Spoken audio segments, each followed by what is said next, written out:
Vamos lá, começando pontualmente 5 minutos depois. Oi, gente, eu sou Carol Branco, sou cofundadora aqui da Recrute aí e tenho essa missão de todo mês tocar o Recrutalks, então prazer enorme estar com vocês. Hoje é um dia muito, muito feliz, né? Especialmente porque tenho aqui comigo duas convidadas incríveis para falar desse tema que faz parte do meu propósito, das minhas crenças pessoais, mas são pessoas, ou talvez as pessoas, e espero não estar arrumando confusão com tantas outras nesse momento, mas são minhas duas principais referências no tema. São pessoas que, enfim, realmente mudaram a minha vida, meu olhar e minha forma de fazer as coisas quando eu falo de diversidade e inclusão.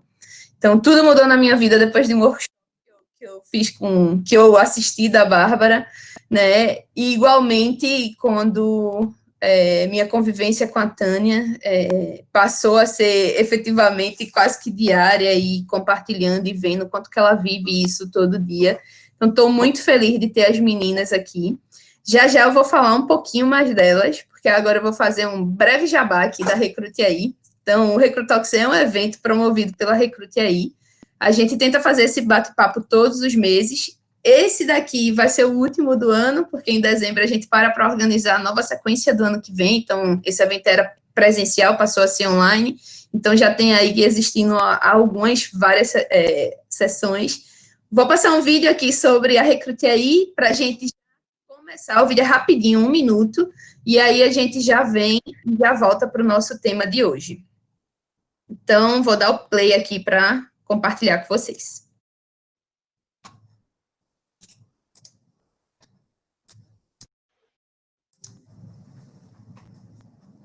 Bom, eu acho que o áudio não está saindo, deu alguma falha técnica aqui, então vou feedback a todos. Eles também resolver. têm medo de perder bons candidatos na pilha de empresas precisam dos melhores talentos. Mas com as ferramentas atuais, candidatos continuam sendo contratados pelo currículo e demitidos pelo comportamento. Recrutadores fazem o melhor que podem, mas ainda gastam muito tempo lendo currículos e entrevistando candidatos inadequados.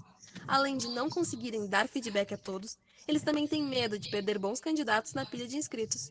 Então, conheça a Recrute aí! Fruto de mais de 2 anos de pesquisa, nossa tecnologia fornece marcadores comportamentais que informam sobre o desempenho potencial do candidato de acordo com as necessidades da vaga. Recebendo seus candidatos, os classificamos instantaneamente, fornecendo um ranking confiável de modo que você só irá entrevistar os que têm melhor fit.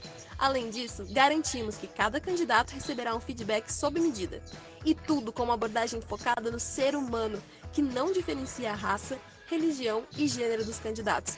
Ajudamos você a eliminar vieses inconscientes e a formar melhores equipes, beneficiando a posição de sua empresa na sociedade. Recrute aí! Contrate melhor! Contrate mais rápido! Melhore o desempenho de suas equipes!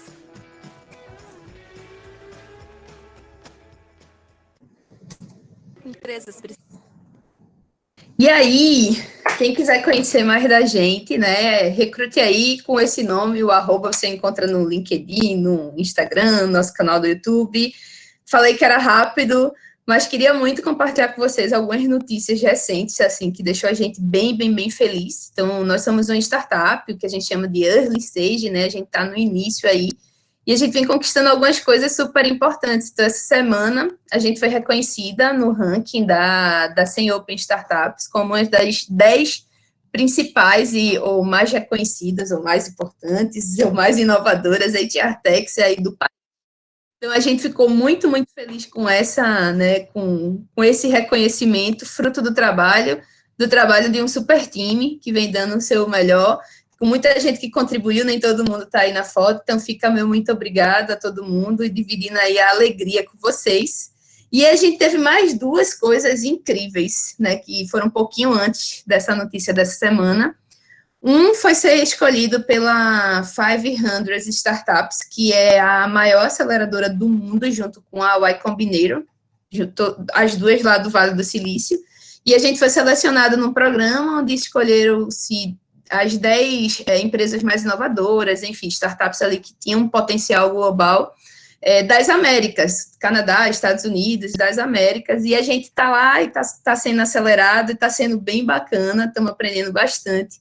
E a gente venceu um prêmio chamado Nova Economia, que foi um desafio criado, né, nesse momento de Covid, com diversos aspectos de iniciativas para solucionar problemas que a sociedade tem, que pode ajudar a sociedade a se desenvolver nesse período. Então, a gente ganhou aí numa categoria de desenvolvimento de pessoas, né, para desenvolver pessoas dentro das empresas, para elas conhecerem melhor com o nosso fit comportamental. E vem novidade por aí, né? Esse prêmio, além de ser um grande reconhecimento, esse prêmio, eles vão patrocinar financeiramente o desenvolvimento da gente de um novo produto, não é bem novo, mas a gente vai dar uma nova amplitude de atuação do nosso fit aí no mercado. Em breve a gente conta, mas eu prometi que ia falar muito rápido sobre isso, voltando para o Recrutox, embora eu estou muito feliz de deixar essa palavra aqui o tempo todinho, mas o tema hoje é diversidade e inclusão. Então, antes da gente começar, vou só explicar a dinâmica aqui. Então, durante aqui as falas das nossas palestrantes, a gente pede que todo mundo fique com o microfone e a câmera desligada. Somando aqui, eu estou roubando alguns minutinhos falando, mas a gente vai aí até as 8h30, né, falando um pouquinho de exposição, trazendo conteúdo, bate-bola das meninas.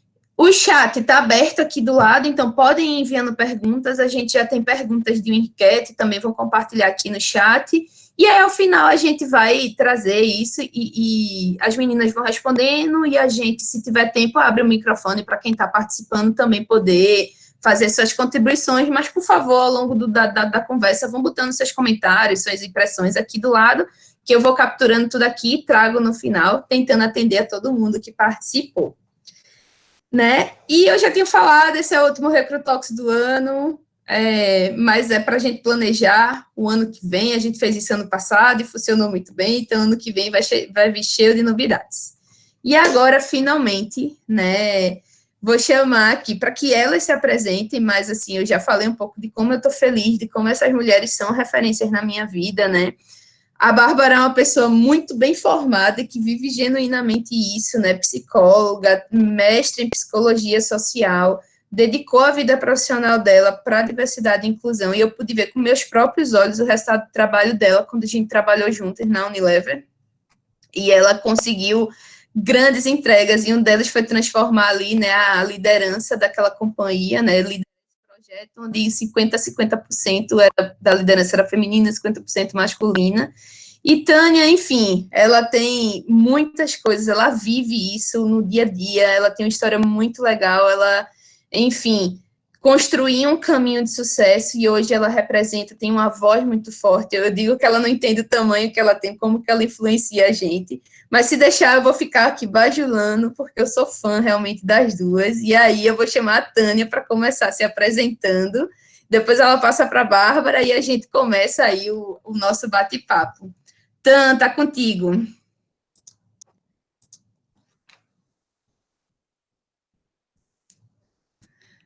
Vai lá, Tânia, pode ir. Vou abrir aqui meu microfone. Olá, pessoal. Super obrigada, Carol, aí, pelos elogios. Bom, contando um pouquinho sobre mim, eu sou Tânia Costa, filha única da dona Lúcia, empregada doméstica, hoje aposentada. Nascida na periferia de Zona Sul de São Paulo, eu comecei a fazer dinheiro aos 14 anos como babá, a primeira mulher da minha família a chegar na universidade. Cursei administração na Faculdade Zumbi dos Palmares, onde eu tenho muito orgulho. Sou casada com Beto e mãe de 3 brigadeirinhos.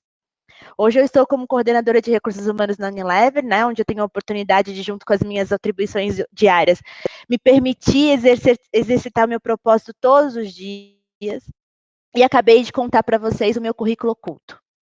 O currículo oculto é a forma de encontrar a nossa jornada de vida, fortalezas que se encaixam no mercado de trabalho. E nessa jornada eu tive o prazer de conhecer potenciais como a Carol, que já iniciou a fala dela, contando um pouco sobre isso, sobre a gente, e a Babi, que vai se apresentar agora. Babi?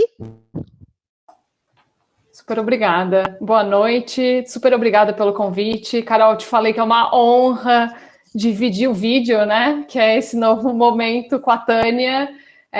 Como Carol e Tânia falaram, a gente teve essa oportunidade de trabalhar juntas na Unilever e, obviamente, a Unilever faz parte da nossa história, faz parte da nossa vida e da construção da agenda de diversidade no Brasil, e eu acho que globalmente, inclusive, tem um papel muito atuante.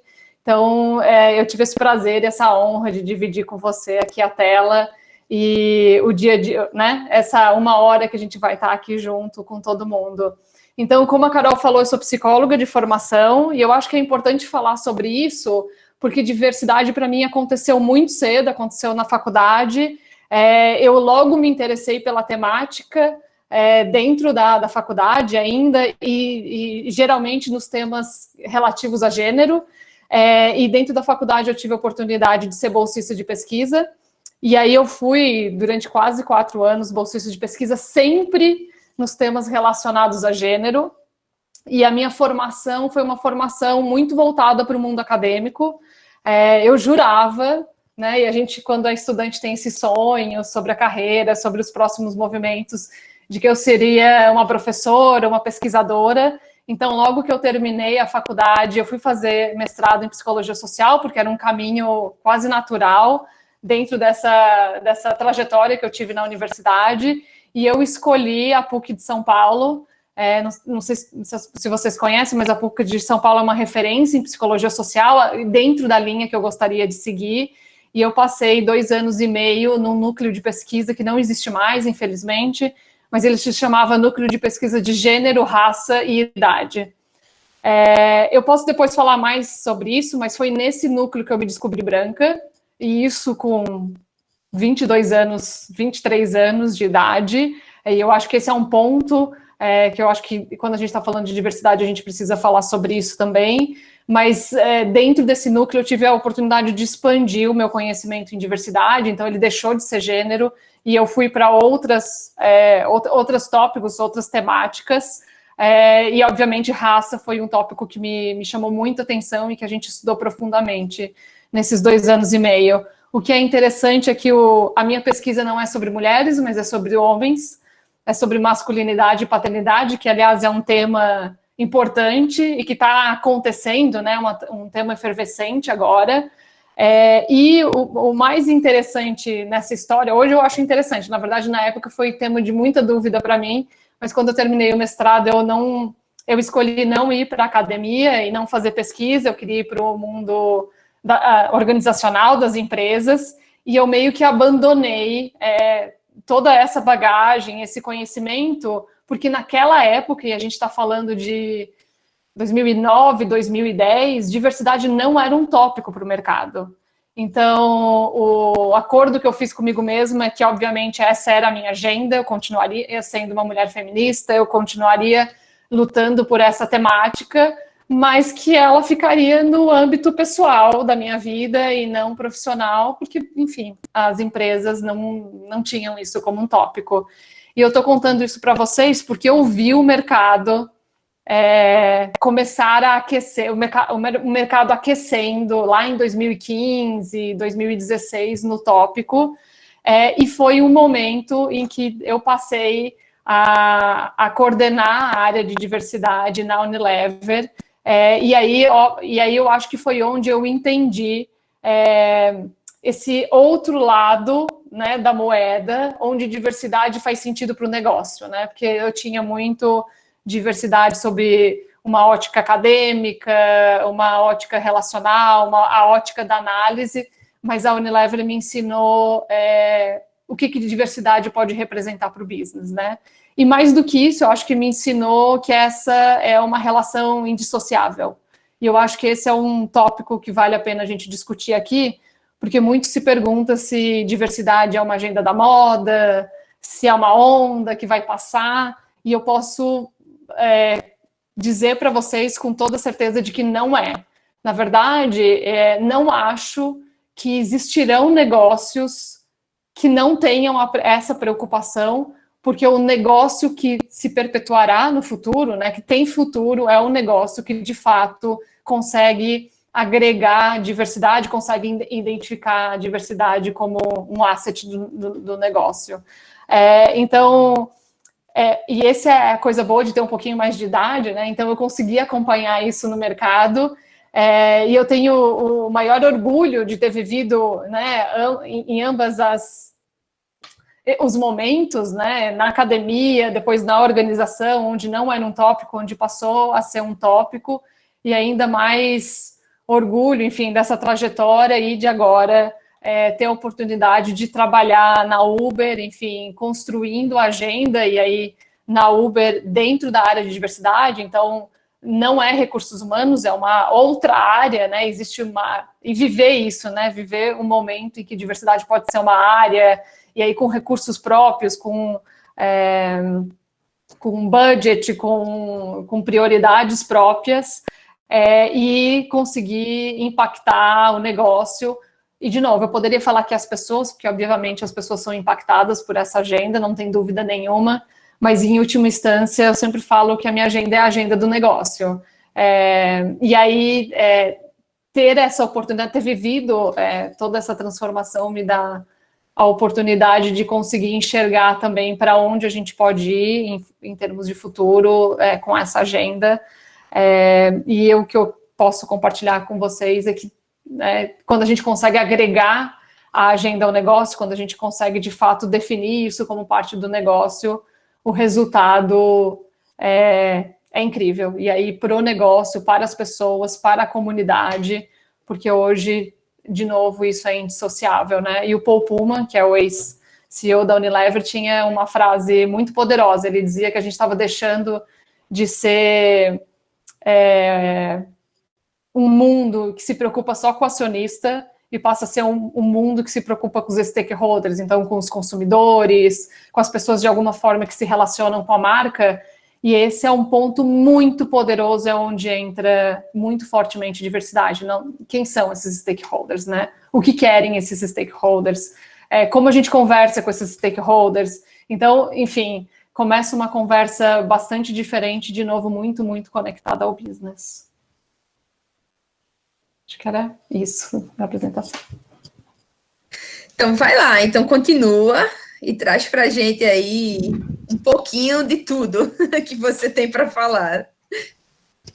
Tá bom, deixa eu falar um pouco dessa experiência agora, porque eu acho que ela é importante e ela tem características muito próprias, né? Essa experiência na Uber e essa experiência trabalhando numa área de diversidade. As pessoas têm muita curiosidade de como isso se estrutura, né? Então, na Uber, a gente tem uma estrutura que a gente chama de People and Places, e debaixo desse guarda-chuva a gente tem várias áreas, uma delas é a área de recursos humanos e a área de D&I.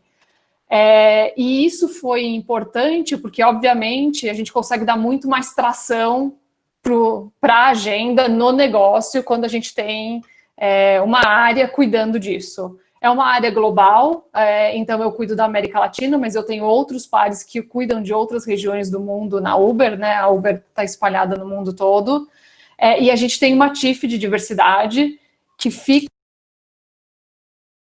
Coloquei no mudo sem querer. Que fica sentada junto do CEO, o que é muito importante também.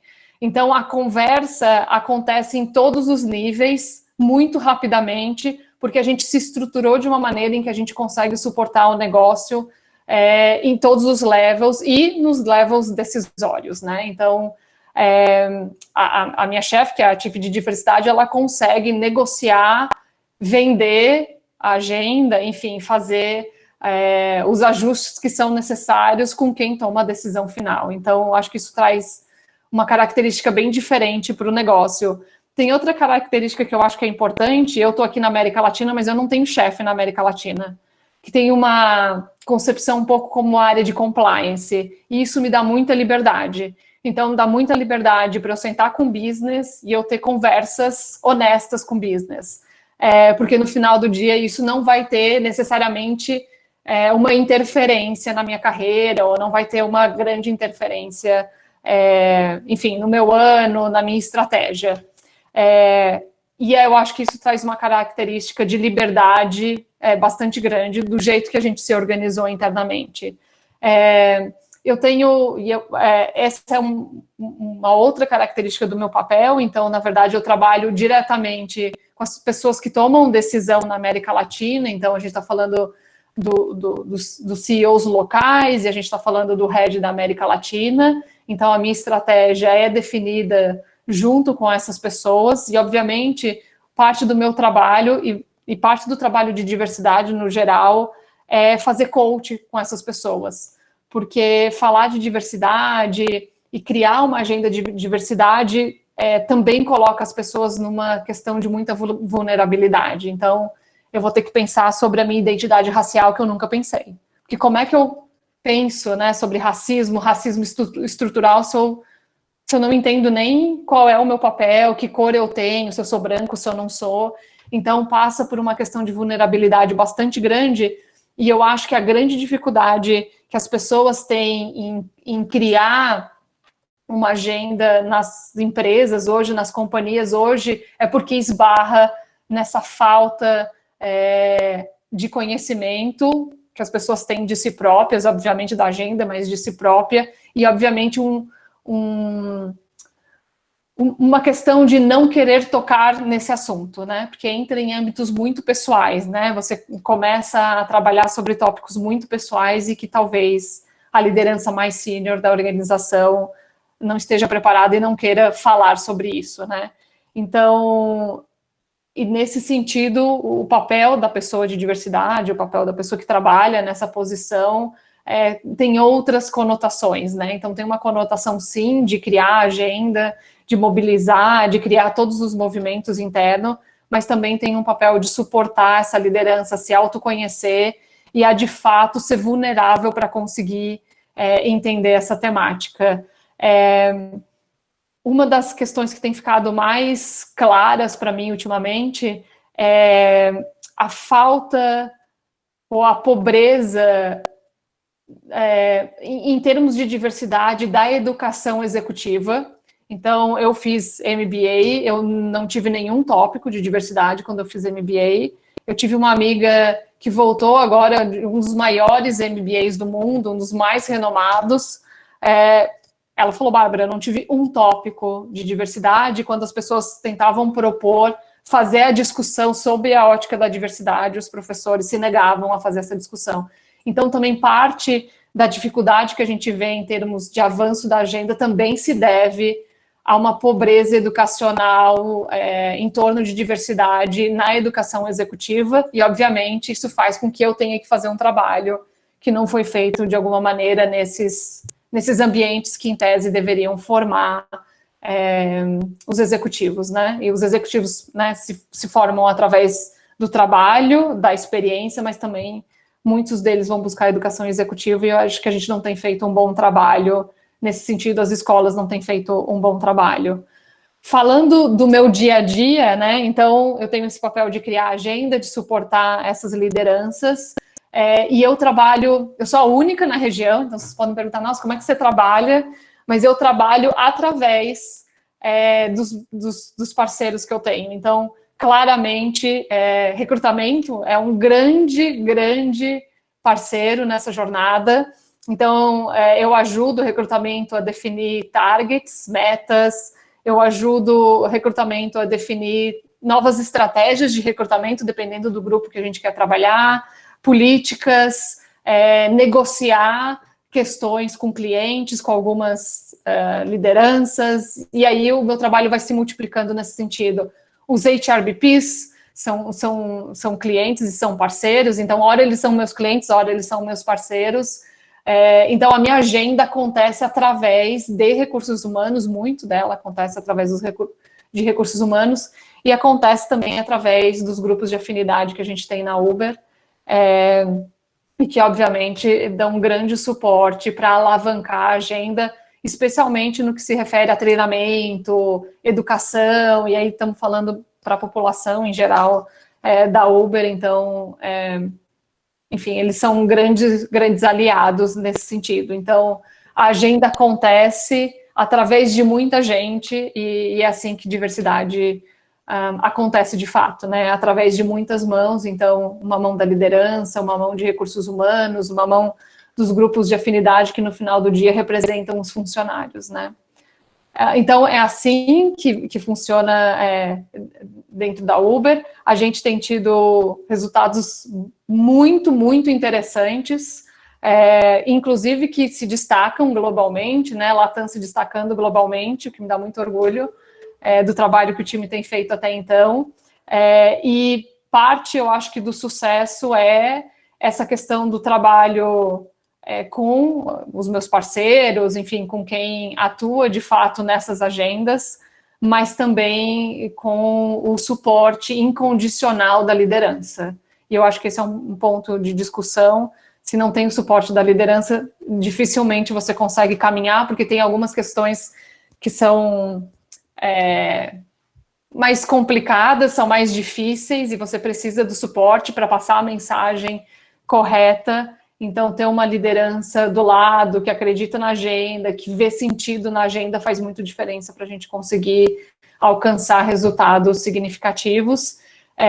E, no final do ano passado, a Uber ganhou um prêmio da ONU Mulheres, enfim, por conta das ações que a gente tem, por exemplo, nessa agenda. A gente não fica nessa agenda, a gente tem uma agenda muito mais ampla de diversidade, mas, enfim, é um pouco o resultado do trabalho que tem sido feito até então.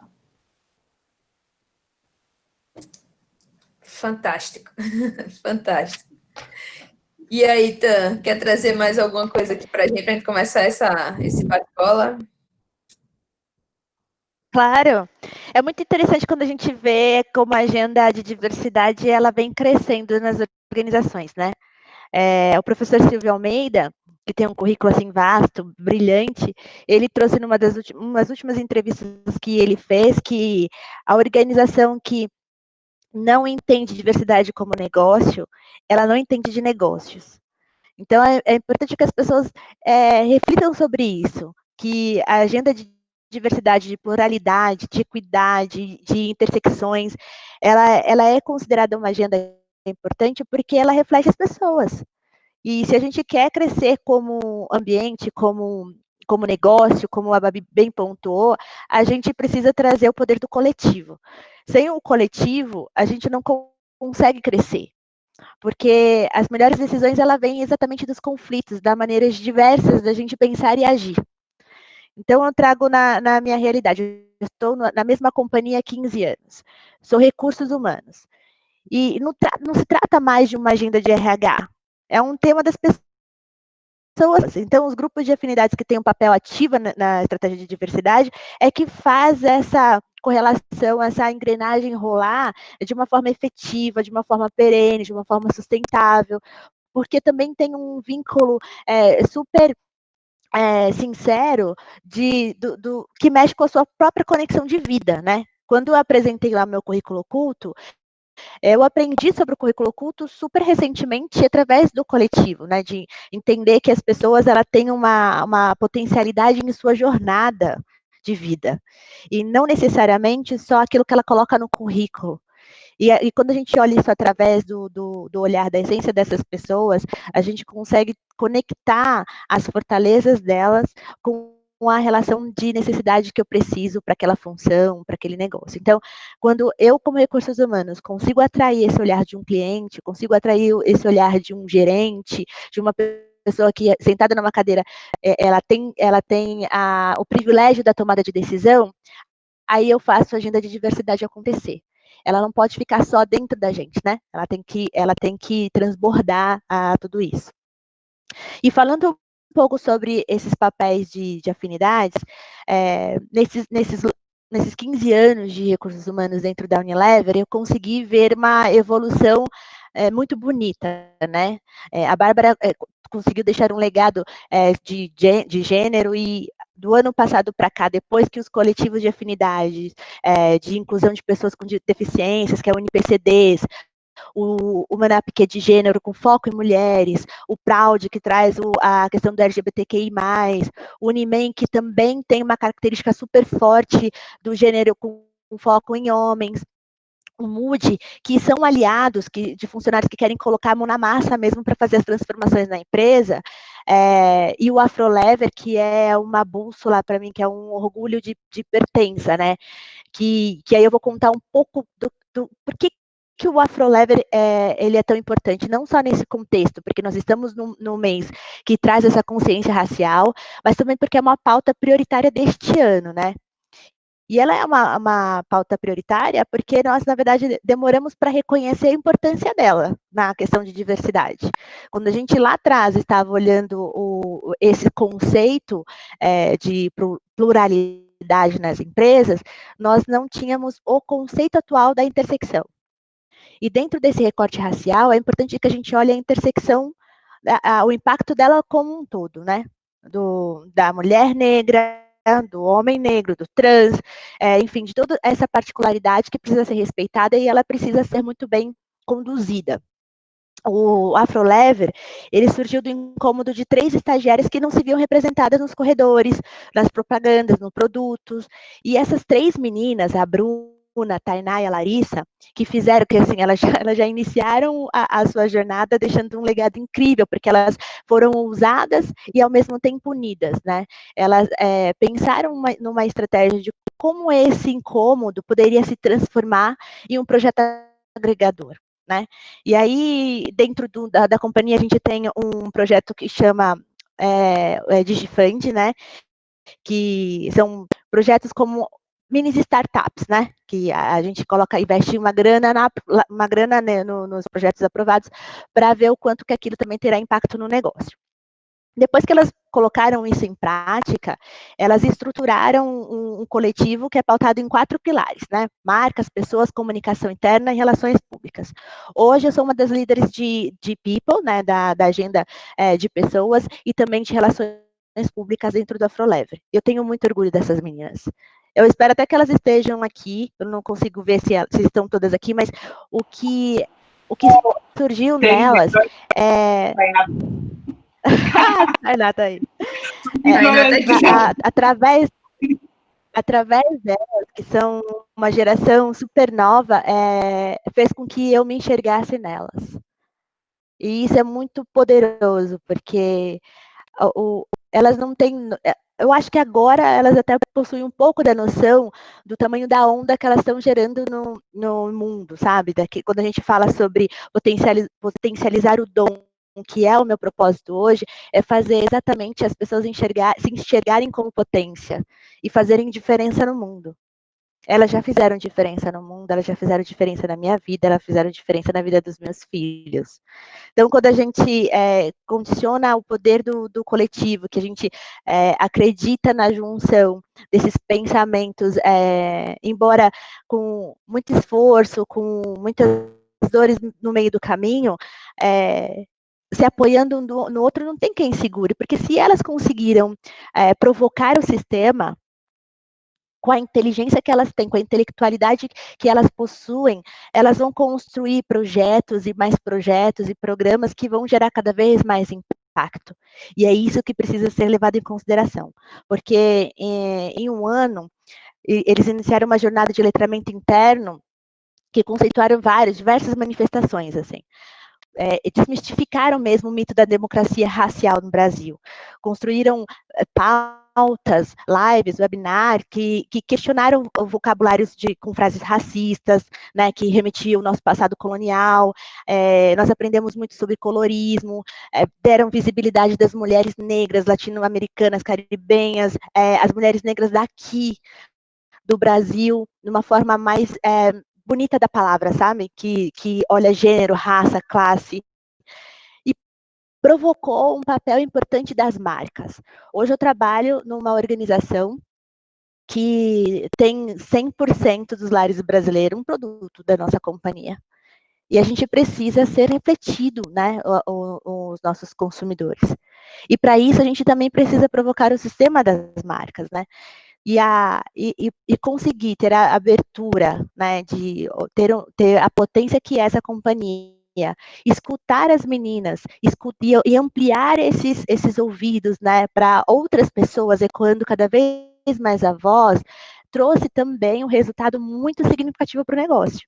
Por isso é o importante da gente fazer sempre essa relação, né?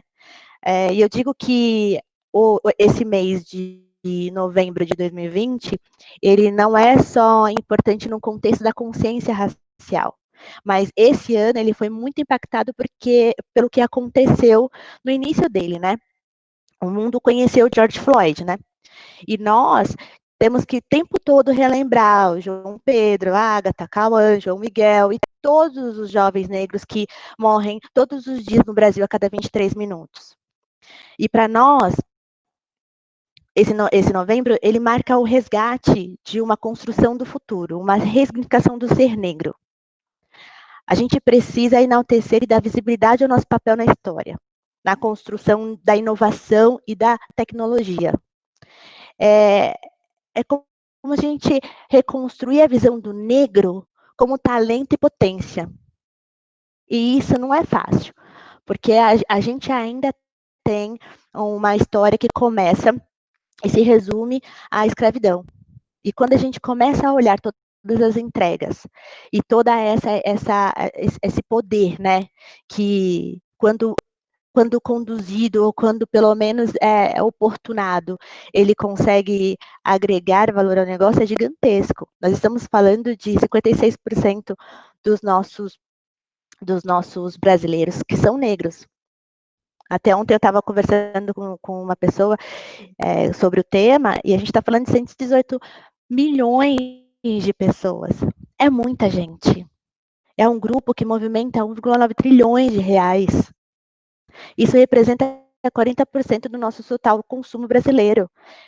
Se isso não é representativo dentro de uma organização, isso não vai ter impacto social positivo, muito menos vai trazer uma renda importante para o seu negócio. Então, quando eu falo para um público que está começando essa jornada de entender a importância de ter um grupo diverso, eu estou falando, sim, realmente de negócio, estou falando de dinheiro. E a gente precisa reconstruir esse imaginário social coletivo. Aonde que é o real lugar do negro?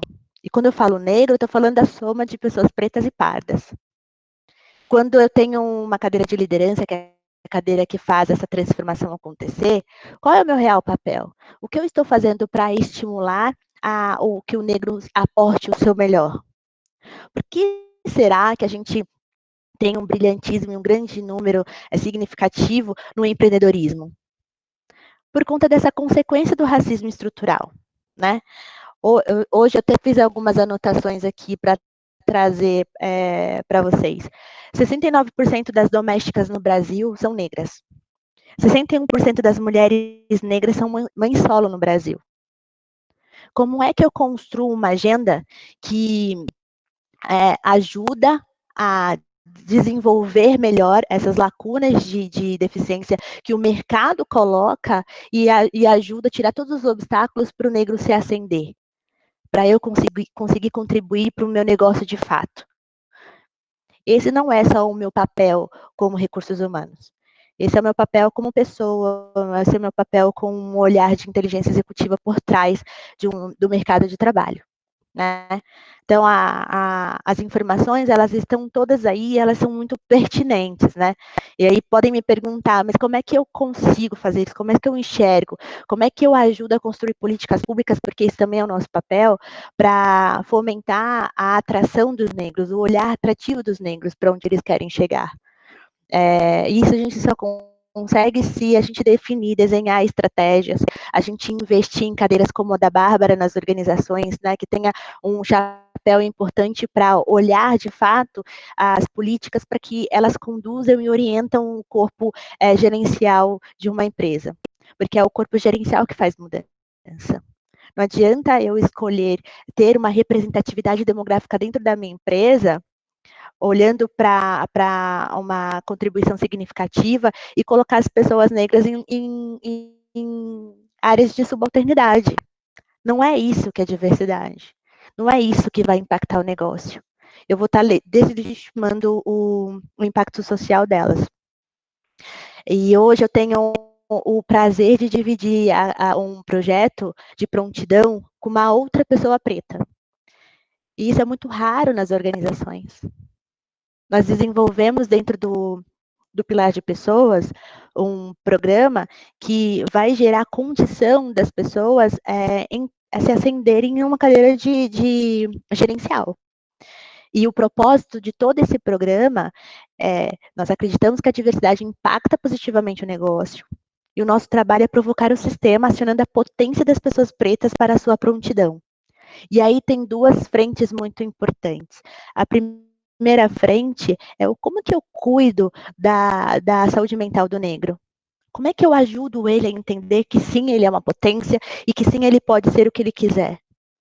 Porque durante esses 132 anos, a gente teve uma condição de contra a nossa autoestima profissional, né? Eu sou super fã dos Racionais MCs, para mim eles são os poetas da minha geração, e eles trazem muita questão da ponte para cá, né? Que a gente precisa ter para trocar. E na verdade é isso.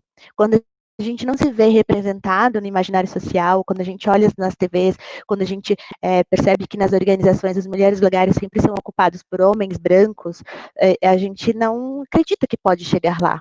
Até eu ter 3 meninas como a Tainá, a Bruna e a Larissa batendo na porta ou quebrando a porta para entrar e mostrar o que eu também pertenço a esse lugar.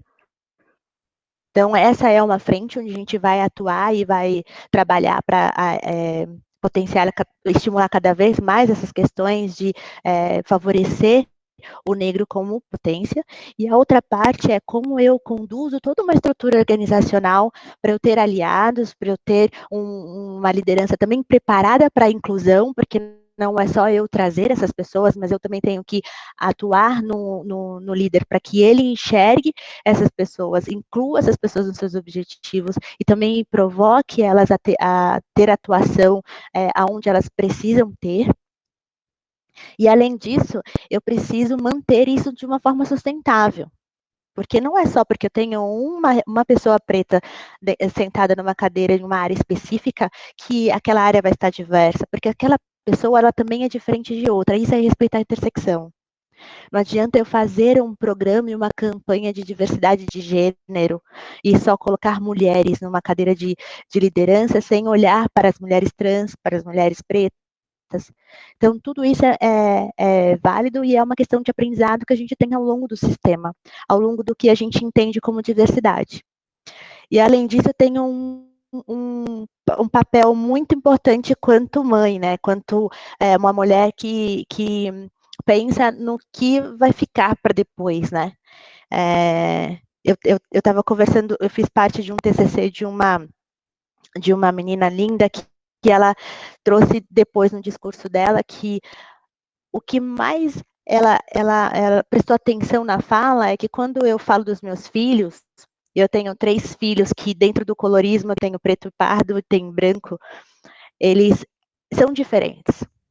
E eu preciso trazer um olhar de agenda racial que caiba esse colorismo, que caiba essa oportunidade de escolha para os 3.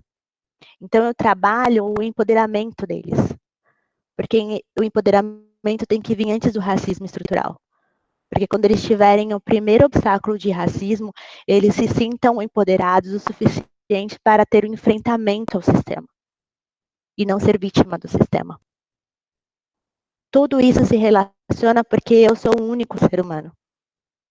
E esse ser humano, ele tem a humildade de se aperfeiçoando e conquistando agendas para que hoje eu possa falar com toda certeza que eu vejo a transformação das pessoas ao meu redor, e vejo transformações de diretores, de vice-presidentes, que estão engajados na agenda não por um número, mas porque acreditam.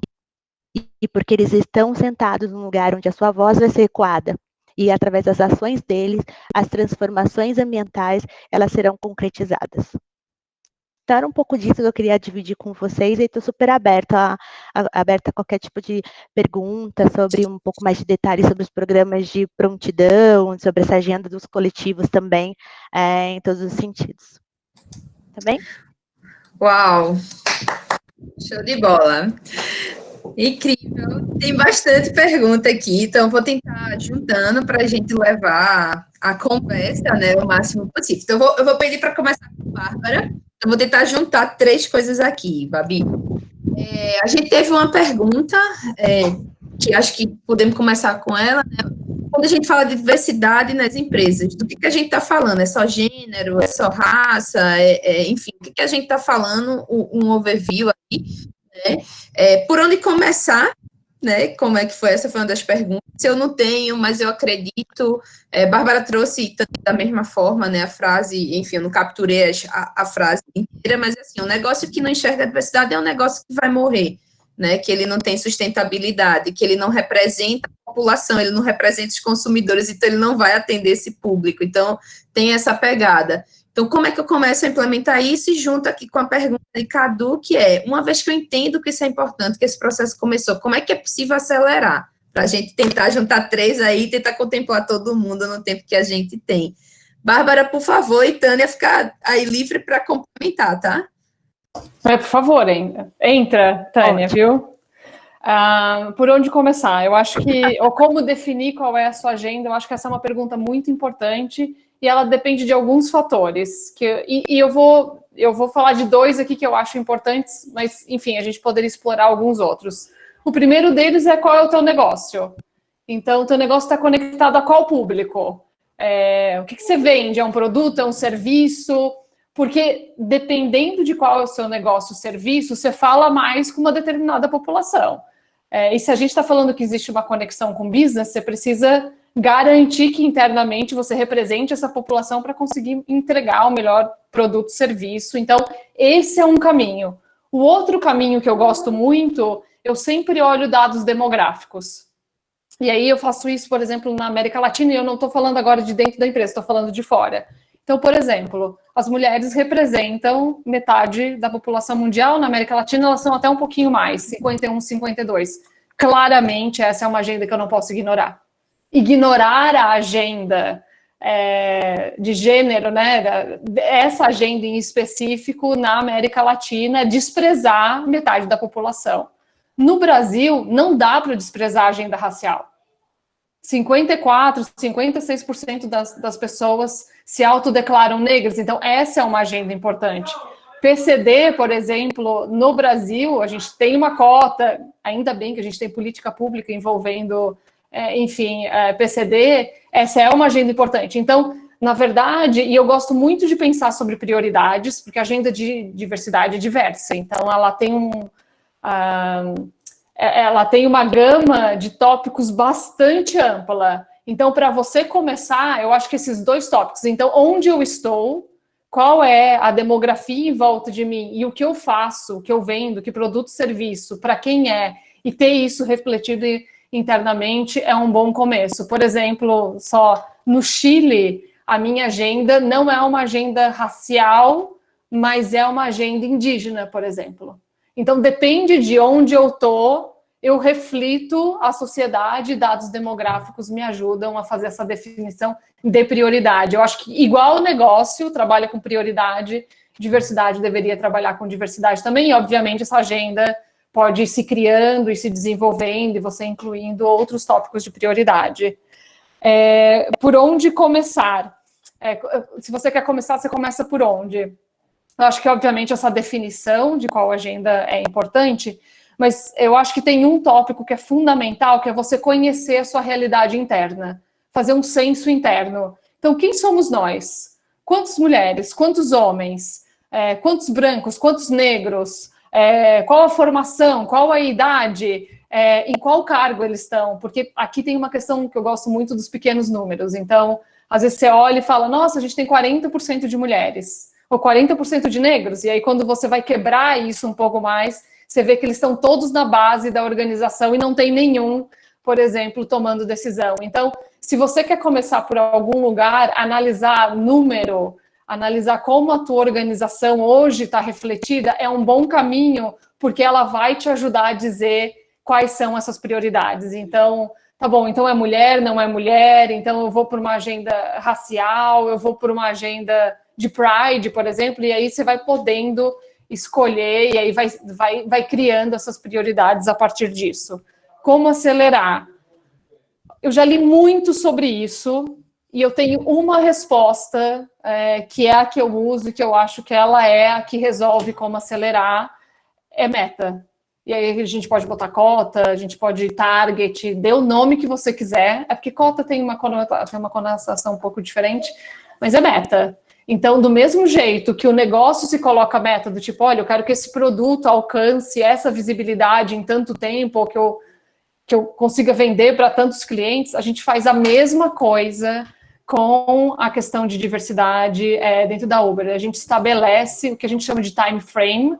A gente geralmente usa 5 anos, e aí internamente a gente tem motivo para fazer isso, mas depende da agenda um pouco mais curto, mas a gente estabelece metas, eu acompanho o quanto a gente está atingindo aquilo, eu faço relatórios, e isso é tópico de conversa com a liderança, claramente, e a gente conversa abertamente sobre isso, a gente está conseguindo ou não, por que a gente não está conseguindo, e se a gente está conseguindo, a gente mexe na meta e faz ela ficar mais agressiva. Então, acho que rapidinho, são 3 respostas que eu poderia dar nessas 3 perguntas. Não sei, Tânia, se você quer... Não, acho que você abrangeu muito bem, mas pensando numa realidade brasileira, né? Que a gente tem como, culturalmente, todas essas opressões. Olhando no guarda-chuva total de diversidade, a gente precisa entender muito sobre o que você trouxe de reflexo, o público que a gente quer atingir, que de fato isso é muito importante, mas dentro dessa construção existe uma palavrinha que ela não é muito usada, porque ela é muito difícil da gente internalizar, que chama ditadura do igual. O que isso significa? Isso significa que eu tenho dentro da minha zona de poder as pessoas que eu confio. Eu confio nas pessoas que são parecidas comigo. Quando eu começar a desconstruir isso e olhar as pessoas como entrega, as pessoas exatamente como profissional, e tirar essa venda dos vieses inconscientes, que foi uma palavra muito usada no passado e que hoje a gente está usando como racismo estrutural mesmo, a gente vai começar a ver resultados importantes no nosso negócio. E isso a gente só vai conseguir se a gente tiver escutativa, né? Dentro do nosso corpo de funcionários. Isso quer dizer o quê? Empatia, ela é uma construção intelectual e política. Eu só consigo ser empática, de fato, daquilo que eu conheço. E para eu conhecer, eu tenho que abrir os olhos de verdade, eu tenho que ter escutas absurdamente sinceras, genuínas, né? Porque ali eu vou conseguir verificar se aquele núcleo que eu estou utilizando como um espaço de vendas, por exemplo, aquelas pessoas elas estão conseguindo gerar conflitos, ideias criativas que vai conseguir me atingir um target ou metas específicas que vão resultar numa renda positiva. Hoje, eu trabalho numa fábrica, que é a fábrica mais tecnológica da Unilever, e ela é a que traz a segunda maior rentabilidade da organização. E aí eu tenho um fator muito importante que eu preciso sempre atuar aqui na fábrica. Infelizmente, eu posso dizer que eu tenho a minha cota de PCDs já atingida. E eu falo infelizmente porque ela ainda é impulsionada por ser lei, por ser cota. E eu preciso olhar as pessoas também com um olhar de fortalezas. E como que eu faço isso? Eu tenho que conhecer o currículo oculto dela e mostrar para ela que ela tem um plano de carreira dentro dessa organização e ajudá-la a identificar aonde ela vai chegar. Quando eu ajudo essa pessoa a construir essa história, e não eu, Tânia, recursos humanos, né? Mas a liderança, a área que está envolvida, que tem ela inserida, eu gero um poder intrínseco dentro da minha organização por motivação, por satisfação, que aí sim eu tenho um crescimento absurdo, um crescimento exponencial. As pessoas precisam identificar isso. Elas precisam ter empatia de fato dentro do seu corpo gerencial. E ela precisa escolher as pessoas cada vez mais pelas suas potências e não pela sua cor, pela sua classe, pela sua deficiência, enfim. A gente precisa só descaracterizar um pouco isso, somando com tudo que a Bárbara trouxe, de trazer um reflexo demográfico de onde você está inserido, para você fazer, para você ter efetividade no seu negócio. Mas se você quer expandir além da sua região, você precisa ter um olhar de diversidade muito mais apurado. E aí é uma construção de você com você mesmo, né? Como que você acelera essa agenda, olhando de verdade as pessoas como potências e diminuindo os bloqueios dela, eliminando as lacunas de desenvolvimento delas para que, somadas, vocês cresçam juntos. Fantástico. É isso. Fantástico, fantástico. Obrigada. Vamos seguindo.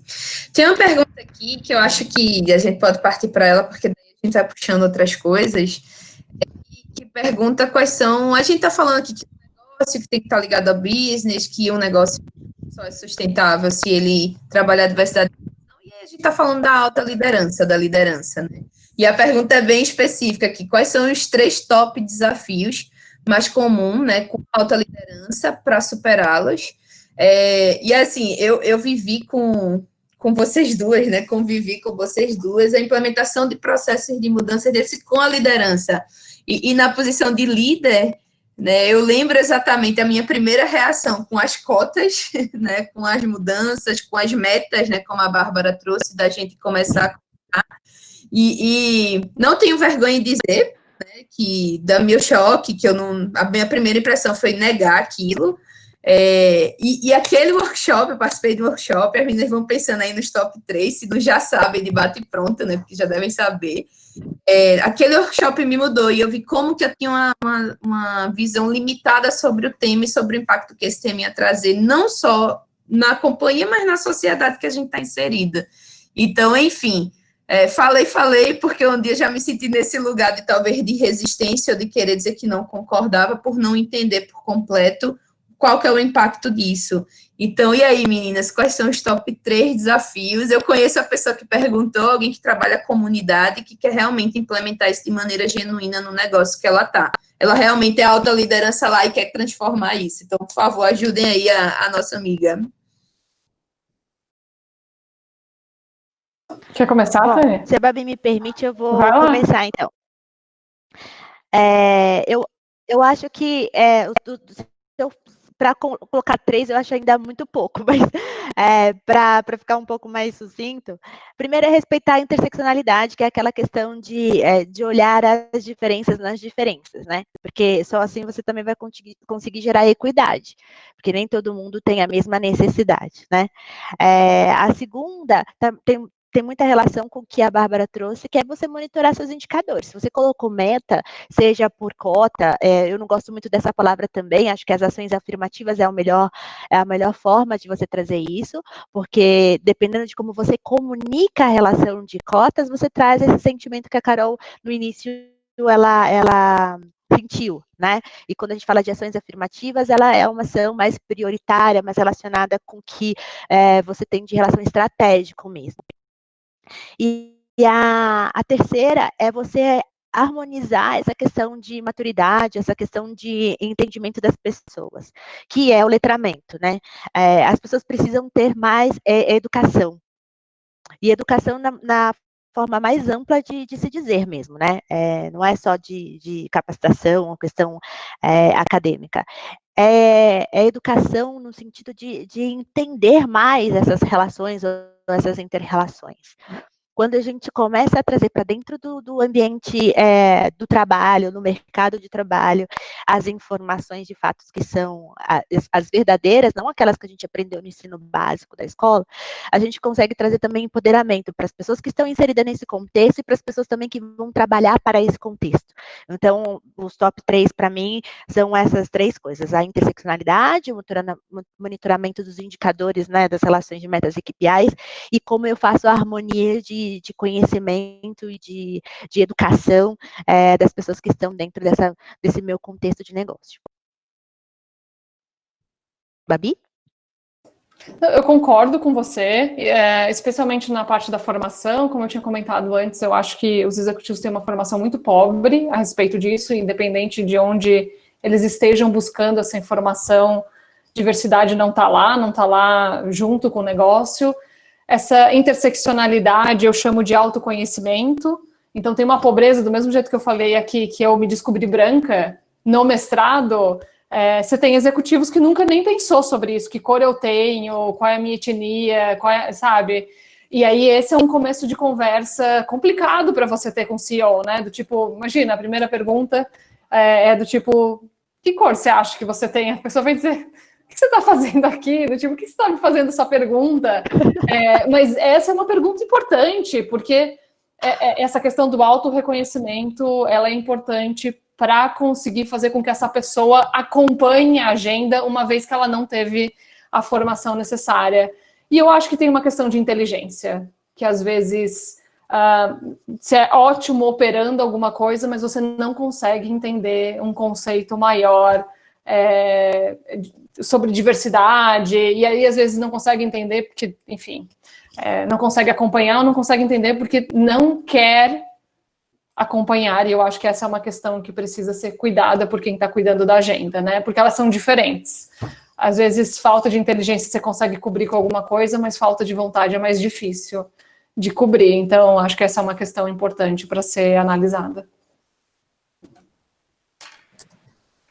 Fantástico. Perfeito. E só complementando aí uma tréplica, acho que a gente não tem mais espaço na jornada para essa falta de vontade, né? Porque se eu estou no ambiente onde a gente entende que essa pauta já é uma realidade, a gente tenta estimular, mas se a pessoa entende que não vai, que por essência talvez ela não tem que fazer parte dessa organização, né? Ou de qualquer outro ambiente. Isso já é não aceitar, eu posso até respeitar, mas não ter atitude que dependem dela para fazer transformação nessa jornada, aí a gente não pode mais tolerar, né? E acho que faz parte da gente também ter um basta, né, nas nossas colocações, nos nossos posicionamentos, principalmente para os caras que são topo de pirâmide, que podem ser um obstáculo importante, aí pode estar na contramão do que a gente está falando de ascensão no mercado de trabalho, no business, ou outra melhor forma de falar. Perfeito. Que aula, hein? Vamos lá, que tem muita coisa para a gente falar ainda. Vou trazer aqui uma pergunta com o Will, com outra que rolou na enquete. Oi, Will. Um abraço aí, ele cumprimentou nós três no chat. E aí o Will tá falando aqui, né, que tem a Uber, são empresas com uma estrutura, com ações afirmativas, com tudo feito para isso, né? Então, como é que vocês veem o que essas empresas que já têm essa iniciativa, né, versus o compasso em que a sociedade anda, né? E aí linka com a pergunta lá do chat que a pessoa fala, beleza, tá todo mundo falando de diversidade, mas em que pé a gente tá? No início, no meio, no fim? No fim, né, fui eu que coloquei, porque tá longe de estar no fim. E aí ele pergunta o que tá como é que está influenciando essa agenda, e se vocês veem também, né, como é que isso está sendo impacto nas políticas públicas, como é que esse mundo dessas empresas que são vanguardistas, que estão puxando, né, esse movimento, ainda bem, como é que vocês veem isso no impacto no entorno e nas políticas públicas? O que é que vocês nos dizem? Começo? Vai lá. Tá bom. É uma ótima pergunta. E eu acho que o progresso, ele acontece com diferentes atores, em diferentes momentos. Então, o progresso não é resultado de um ator. É óbvio que, às vezes, o governo tem um peso bastante grande no avanço da agenda, mas não acontece só através do governo, e é onde eu acho que a iniciativa privada entra para fomentar a agenda, para mostrar outra realidade, outras possibilidades com relação a isso, e, obviamente, o compromisso com a agenda. E aí, voltando um pouco para essa questão da iniciativa privada, acho que em muitos países, e no Brasil não é diferente, espero que não seja diferente, a iniciativa privada, inclusive, pode influenciar políticas públicas, como, por exemplo, licença parental, licença paternidade. Então, enfim, Unilever, Uber, com licenças bastante estendidas para ambos, né, mulheres, homens, casais homoafetivos, que começa a fomentar também a discussão na sociedade, né, porque, obviamente, as pessoas começam a entender que esse é um modelo melhor do que tem agora e começam a fazer pedidos. Então, nunca se abstenham, se vocês têm algum tipo de poder, e todos nós temos algum tipo de poder, não se abstenham de usá-lo em torno desse progresso, e é por isso que eu gosto de trabalhar na iniciativa privada, porque eu consigo ver a transformação acontecendo. Eu lembro na Unilever, quando a gente lançou a licença paternidade, enfim, que na verdade era parental e que era flexível, o impacto que aquilo tinha, e obviamente o impacto não é só para os funcionários, mas para a família, e acaba tendo um impacto estendido. Então, eu acredito muito no poder da iniciativa privada para criar novos movimentos e, obviamente, impactando o poder público. Em que passo a gente está? Eu acho que a gente está melhor do que há 10 anos atrás. Eu sei que tem muitas questões em relação a mídias sociais e as discussões que acontecem nas mídias sociais, mas no fim do dia é um ambiente aberto e é um ambiente onde acontece muita discussão, e discussão boa também nas mídias sociais. Eu acho que o que alavanca a agenda, e que há 10 anos atrás não existia, essa não era uma possibilidade, enfim, de discussão. Então, eu acho que a gente está melhor, mas eu acho que alguém falou de acelerar, né? Eu acho que o que a gente não definiu enquanto Brasil, enquanto sociedade, é como acelerar isso. Não dá para ter tão poucas mulheres em cargos de liderança, não dá para achar que a Kamala Harris, agora vice-presidente dos Estados Unidos, é uma exceção, e ela é uma exceção, mas não dá mais para ter esses modelos como exceção. A gente precisa acelerar isso muito mais rápido. Então, eu acho que o meu ponto é esse, assim, o mundo precisa acelerar a agenda. E aí, eu acho Tana, que empresas como Uber e Unilever, elas têm uma obrigação de sair puxando as outras.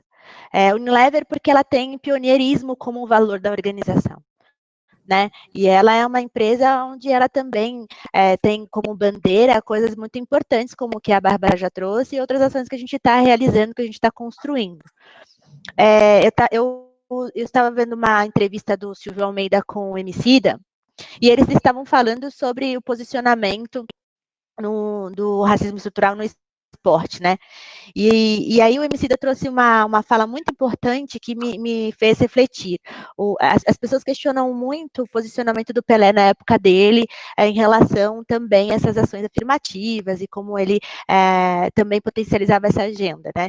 E na verdade, quando a gente vai olhar alguns tópicos, algumas referências dele no passado, ele era o ativista que aquele tempo aceitava.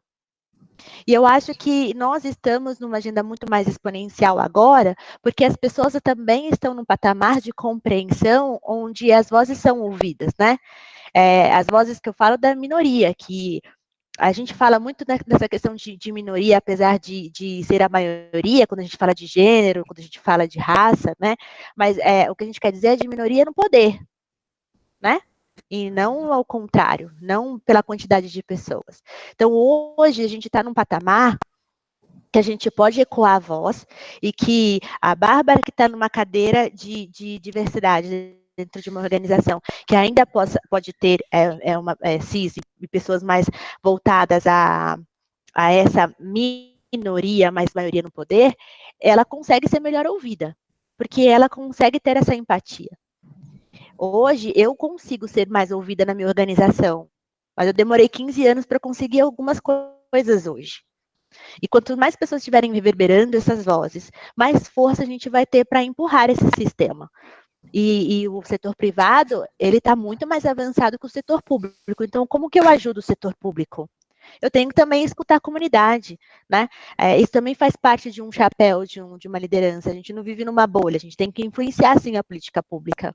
Hoje, eu tenho que tratar, eu tenho que melhorar o meu gender dentro da manufatura.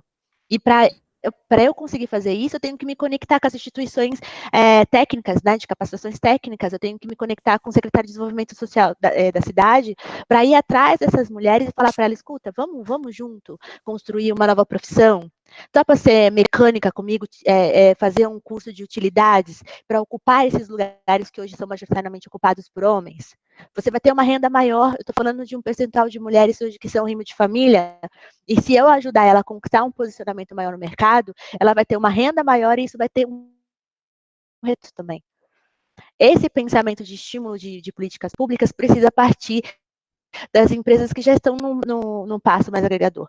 Mas isso não quer dizer que eu, que não tenha uma empresa grande, ou que eu ainda tenha uma fatia pequena no mercado, não possa fazer diferença nesse conceito. Eu posso sim.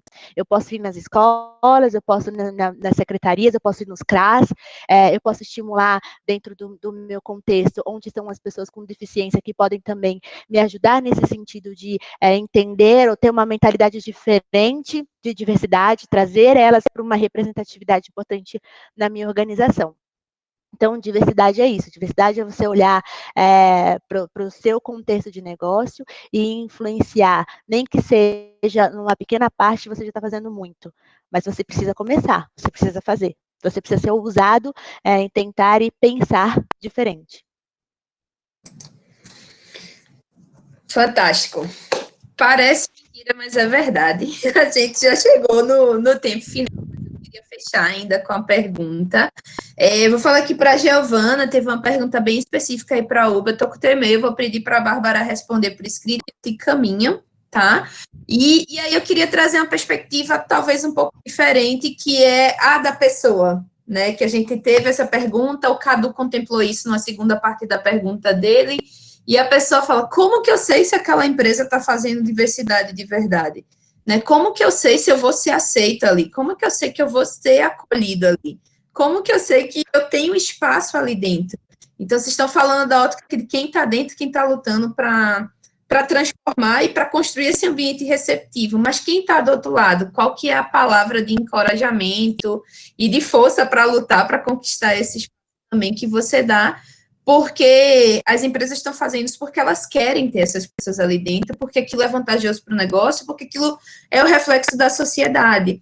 Mas, historicamente, não foi assim, né? Então, como fazer as pessoas acreditarem que, de repente, entre aspas, né, são séculos de algo diferente, mas num passo de mágica, está todo mundo falando isso na rede social, na TV, e que tem uma cadeira aqui te esperando. Né? Então, o que é que vocês dizem para essas pessoas, para a gente se caminhar finalmente aí para o fim, né? Finalmente o fim ficou ótimo. Mas, enfim, por favor, comecem. Qualquer uma das duas, quem quiser começar. Vai lá, Babi. Se alguém te disser que está com a agenda pronta e está com, enfim, com tudo pronto em termos de diversidade, está mentindo. Na verdade, diversidade é uma jornada. Eu acho que tem empresas muito mais avançadas na agenda do que outras, mas é uma jornada. Eu acho que tem muito aprendizado envolvido, tem muita transformação envolvida, e o que você deve buscar não é a empresa que está pronta, mas é a que está comprometida com a transformação. E aí, como é que eu sei se a empresa está comprometida com a transformação ou não? E ainda bem que atualmente a gente tem várias maneiras de saber isso. Então, acho que contatando as pessoas que trabalham nessa companhia, entendendo como elas tratam o cliente dela, como elas criam o produto delas. Então, tem várias dicas que as empresas hoje a relação da empresa com o consumidor, isso é muito bom, é muito poroso, a gente consegue acessar facilmente, né, informação das empresas. Tem empresas que, a Uber, por exemplo, é uma delas que cria o reporte de diversidade, publica, é público, as pessoas podem acessar. Então, tem muitas informações disponíveis hoje que vai te dar essa noção de em que pé está essa transformação. Tem uma ação que a gente fez na Uber que eu achei super interessante para tentar fomentar isso. Então, a gente tem os grupos de afinidade, a gente tem os líderes dos grupos de afinidade. A gente tem 7 hoje na América Latina e 10 globalmente. Então, no processo de recrutamento dos candidatos, dependendo da fase onde o candidato está, a gente pergunta se o candidato quer conversar com alguns dos líderes do grupo de afinidade e o candidato escolhe. Então, hoje eu estava falando com Black at Uber, e aí ela me falou que conversou com um candidato no México, que não era negro, mas que queria conhecer a agenda de Black at Uber, e ele na fase ainda de recrutamento. Então, inclusive, falar mais da agenda pode ser, inclusive, uma maneira de você fazer o candidato ficar mais próximo da empresa e querer mais a posição. Então, tem algumas maneiras de vocês se aproximarem, e as empresas já notaram que esse é um tópico importante. Então, por exemplo, o exemplo da Uber é conectar ou dar essa possibilidade do candidato conhecer um pouco mais da agenda antes do que ser contratado, né? Esse é só um exemplo. Bárbara trouxe uma ótica ótima do mundo corporativo e eu vou trazer uma outra ótica do profissional, né? Independente se a empresa ela tem essa questão de diversidade, que eu acredito que é mais uma relação de se sentir pertencido, né? A organização. Mais do que você olhar para a organização, você tem que se olhar como um agente transformador da agenda.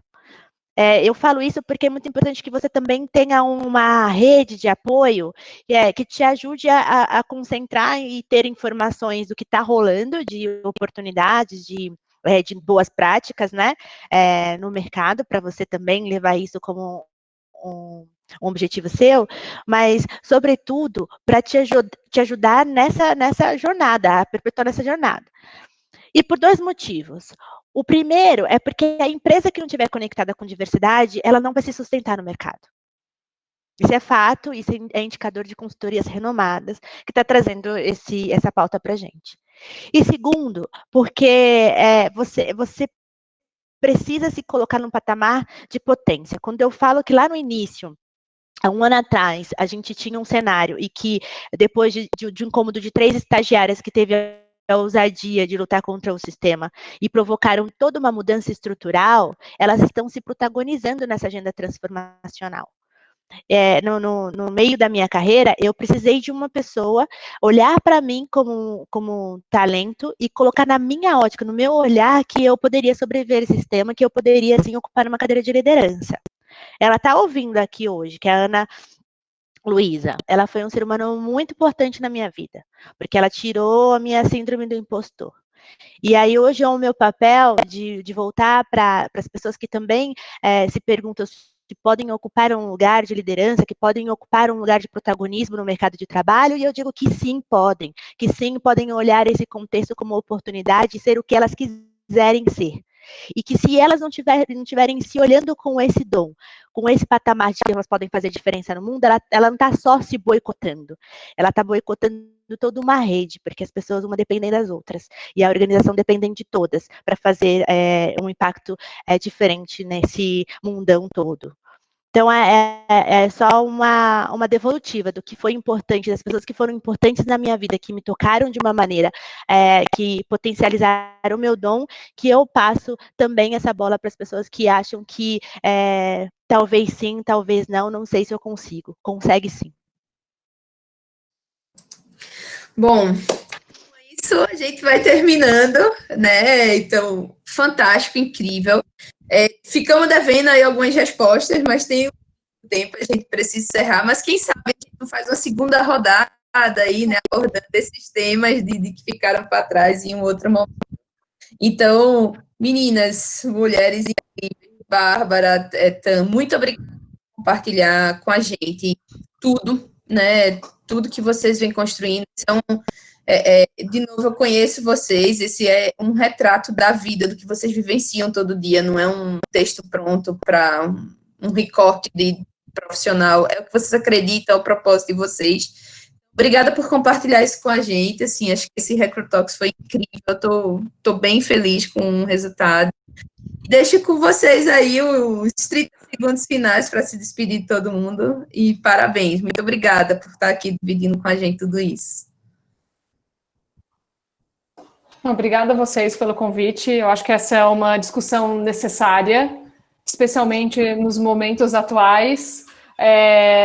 Contem comigo. Eu acho que essa é uma agenda que a gente só caminha junto. E eu sempre falo que não tem adversário nessa agenda. Então, todo mundo que me pede, do tipo, vamos conversar, quero conhecer a estratégia, como é que você faz? Eu falei, vamos, porque provavelmente eu vou estar impulsionando outras empresas a caminhar no mesmo sentido. E no final do dia, é a gente que vai ganhar, é a sociedade que vai ganhar. Então, comecem a usar a voz de vocês, não me interessa qual o tamanho dela agora, porque ela tem poder e eu acho que ela pode ter grande impacto para as pessoas, para a sociedade. Eu acho que diversidade é sobre isso, é construir um mundo melhor para todo mundo. A gente não quer um mundo bom para um grupo, a gente quer para todo mundo, a gente não quer deixar ninguém para trás. e essa é uma conversa que precisa acontecer, de novo, é uma conversa necessária nos momentos atuais. Obrigada pelo espaço. Sem dúvida, agradeço muito, muito, muito, muito o convite. Foi um momento muito especial, rever algumas pessoas também, que estão aqui investindo tempo, né, para ouvir a gente, e super conto também com a ajuda e colaboração de todo mundo, porque eu compartilho da voz da Babi, que essa é uma agenda construída, essa é uma agenda partilhada, e por isso que ela é tão rica. Obrigada mesmo por tudo, e um abração a todos. Boa noite, gente. Tchau, tchau.